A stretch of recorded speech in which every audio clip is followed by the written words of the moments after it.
Hello friends, मैं प्रीति सोनी छत्तीसगढ़ से। Friends, आप आजकल न्यूज़पेपर देखते होंगे ना। न्यूज़पेपर उठा के देखा तो पता चलता है इतने सारे लोगों को कोरोना हो गया, इतनी सारी मौतें हो गए, इसने सुसाइड कर लिया, इसे हार्ट अटैक आ गया। बस कुछ ना कुछ बुरी खबर, कोई रिलेटिव आ जाएंगे, कोई कुछ भी आ जाता है तो बस यही बुरी खबर लेके आता है कि वो नहीं रहा, उसे ऐसा हो गया, उसने सुसाइड किया, वो मर गया। अभी कितनी खतरनाक सिचुएशन हो गई है। सबको लगता था कि 2020 जल्दी चला जाए, इतना भयानक है 2020, लेकिन 21 तो उससे भी ज़्यादा भयानक हो गया और ये आगे चल के और भी भयानक होगा। और इसमें भगवान का दोष नहीं है। कुछ लोगों को मैंने कहते सुना है कि भगवान इतना बुरा कैसे करते हैं, ऐसा कैसे कर सकते हैं हमारे साथ ही बुरा क्यों होता है। भगवान किसी के साथ बुरा नहीं करते, भगवान तो सिर्फ कर्मों का फल देते हैं। अब आप देखिए, लोगों का अहंकार कितना बढ़ चुका था। अपने अहंकार के सामने किसी को कुछ मानते ही नहीं थे, सिर्फ मैं।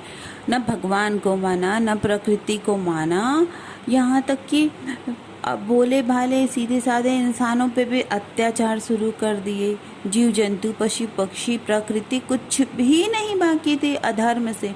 और कितना अधर्म बढ़ जाता, और इसका परिणाम तो भुगतना ही पड़ेगा। हम जैसी क्रिया करेंगे उसकी प्रतिक्रिया तो होनी ही होनी है। आप अच्छा काम कीजिए तो अच्छा मिलेगा। ये सब सिर्फ किताबी बातें रह गई थी। अगर कोई पैसे कमा रहा है वही भगवान माना जाता था। जिसके पास सबसे ज़्यादा पैसे वो सबसे बड़ा भगवान।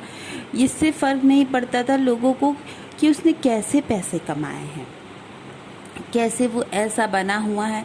हाँ, लेकिन अगर कोई भोला भाला सीधा साधा इंसान हो ना, जिसके पास पैसे नहीं हो, गरीब हो, बट सत्मार्ग पे चल रहा हो, तो लोग उस पे हंसते थे, ये मूर्ख है, बुद्धू है, इसको अक्ल नहीं है, दुनियादारी नहीं आती। मतलब सारी बातें, सारी सिचुएशन उल्टी हो गई थी। और भगवान कैसे देख सकते हैं कि उनके भक्त, भोले भाले प्राणी उनके ही तो भक्त हैं, क्योंकि वो दुनियादारी समझते नहीं, मन से वो भगवान से जुड़े होते हैं। जैसे कि एक छोटा बच्चा होता है, उसकी सारी जिम्मेदारी माँ ले लेती है क्योंकि बच्चे को कुछ नहीं आता। उसी प्रकार जो सीधे साधे भोले भाले होते हैं ना प्राणी, उनकी सारी जिम्मेदारी भगवान ले लेते हैं। तो उन भोले भाले मनुष्यों को भी कितना सताया लोगों ने। और अब प्रकृति उन्हें दंडित कर रही है तो लोग भगवान पे दोषारोपण करते हैं। जब उनके साथ अच्छा हो रहा था, जब उनका अहंकार बढ़ गया था, तब तो उन्होंने भगवान को याद नहीं किया। तो ये तो फ्रेंड्स, अभी ये जो बुरा टाइम चल रहा है, कहर चल रहा है, वो तो चलता ही रहेगा। और पूरी तरीके से 2025 तक के ये थोड़ा रुकेगा, फिर चलेगा, रुकेगा, चलेगा, लेकिन सारे बुरे लोगों का अंत करके जाएगा। आपको डरने घबराने की जरूरत नहीं है। जो सतमार्ग पे हैं, जो भगवान को से प्रेम करते हैं, भगवान के रास्ते पे हैं, चलो पूजा पाठ नहीं करते, टाइम नहीं मिलता, कोई बात नहीं, लेकिन मन से कभी किसी का बुरा नहीं किया हो, सिर्फ भगवान पे बिलीव रखते होंगे ना, उनका भी कुछ भी बुरा नहीं होगा। तो आप डरिए नहीं फ्रेंड्स, सिर्फ सतमार्ग पर रहिए, भगवान का नाम लीजिए, उन पे बिलीव रखिए। Thank you friends.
Hello friends, मैं प्रीति सोनी छत्तीसगढ़ से। फ्रेंड्स, आप आजकल न्यूज़पेपर देखते होंगे ना। न्यूज़पेपर उठा के देखें हम तो पता चलता है इतने सारे लोगों को कोरोना हो गया, इतनी सारी मौतें हो गए, इसने सुसाइड कर लिया, इसे हार्ट अटैक आ गया। बस कुछ ना कुछ बुरी खबर, कोई रिलेटिव आ जाएंगे, कोई कुछ भी आ जाता है तो बस यही बुरी खबर लेके आता है कि वो नहीं रहा, उसे ऐसा हो गया, उसने सुसाइड किया, वो मर गया। अभी कितनी खतरनाक सिचुएशन हो गई है। सबको लगता था कि 2020 जल्दी चला जाए, इतना भयानक है 2020, लेकिन 21 तो उससे भी ज़्यादा भयानक हो गया और ये आगे चल के और भी भयानक होगा। और इसमें भगवान का दोष नहीं है। कुछ लोगों को मैंने कहते सुना है कि भगवान इतना बुरा कैसे करते हैं, ऐसा कैसे कर सकते हैं हमारे साथ ही बुरा क्यों होता है। भगवान किसी के साथ बुरा नहीं करते, भगवान तो सिर्फ कर्मों का फल देते हैं। अब आप देखिए, लोगों का अहंकार कितना बढ़ चुका था। अपने अहंकार के सामने किसी को कुछ मानते ही नहीं थे, सिर्फ मैं न भगवान को माना, न प्रकृति को माना, यहाँ तक कि भोले भाले सीधे साधे इंसानों पे भी अत्याचार शुरू कर दिए। जीव जंतु, पशु पक्षी, प्रकृति, कुछ भी नहीं बाकी थे अधर्म से। और कितना अधर्म बढ़ जाता, और इसका परिणाम तो भुगतना ही पड़ेगा। हम जैसी क्रिया करेंगे उसकी प्रतिक्रिया तो होनी ही होनी है। आप अच्छा काम कीजिए तो अच्छा मिलेगा। ये सब सिर्फ किताबी बातें रह गई थी। अगर कोई पैसे कमा रहा है वही भगवान माना जाता था। जिसके पास सबसे ज़्यादा पैसे वो सबसे बड़ा भगवान। इससे फ़र्क नहीं पड़ता था लोगों को कि उसने कैसे पैसे कमाए हैं, कैसे वो ऐसा बना हुआ है। हाँ, लेकिन अगर कोई भोला भाला सीधा साधा इंसान हो ना, जिसके पास पैसे नहीं हो, गरीब हो, बट सत्मार्ग पे चल रहा हो, तो लोग उस पे हंसते थे, ये मूर्ख है, बुद्धू है, इसको अक्ल नहीं है, दुनियादारी नहीं आती। मतलब सारी बातें, सारी सिचुएशन उल्टी हो गई थी। और भगवान कैसे देख सकते हैं कि उनके भक्त, भोले भाले प्राणी उनके ही तो भक्त हैं, क्योंकि वो दुनियादारी समझते नहीं, मन से वो भगवान से जुड़े होते हैं। जैसे कि एक छोटा बच्चा होता है, उसकी सारी जिम्मेदारी माँ ले लेती है क्योंकि बच्चे को कुछ नहीं आता। उसी प्रकार जो सीधे साधे भोले भाले होते हैं ना प्राणी, उनकी सारी जिम्मेदारी भगवान ले लेते हैं। तो उन भोले भाले मनुष्यों को भी कितना सताया लोगों ने। और अब प्रकृति उन्हें दंडित कर रही है तो लोग भगवान पे दोषारोपण करते हैं। जब उनके साथ अच्छा हो रहा था, जब उनका अहंकार बढ़ गया था, तब तो उन्होंने भगवान को याद नहीं किया। तो ये तो फ्रेंड्स, अभी ये जो बुरा टाइम चल रहा है, कहर चल रहा है, वो तो चलता ही रहेगा। और पूरी तरीके से 2025 तक के ये थोड़ा रुकेगा, फिर चलेगा, रुकेगा, चलेगा, लेकिन सारे बुरे लोगों का अंत करके जाएगा। आपको डरने घबराने की ज़रूरत नहीं है। जो सतमार्ग पे हैं, जो भगवान को से प्रेम करते हैं, भगवान के रास्ते पे हैं, चलो पूजा पाठ नहीं करते, टाइम नहीं मिलता, कोई बात नहीं, लेकिन मन से कभी किसी का बुरा नहीं किया हो, सिर्फ भगवान पे बिलीव रखते होंगे ना, उनका भी कुछ भी बुरा नहीं होगा। तो आप डरिए नहीं फ्रेंड्स, सिर्फ सतमार्ग पर रहिए, भगवान का नाम लीजिए, उन पे बिलीव रखिए। Thank you friends.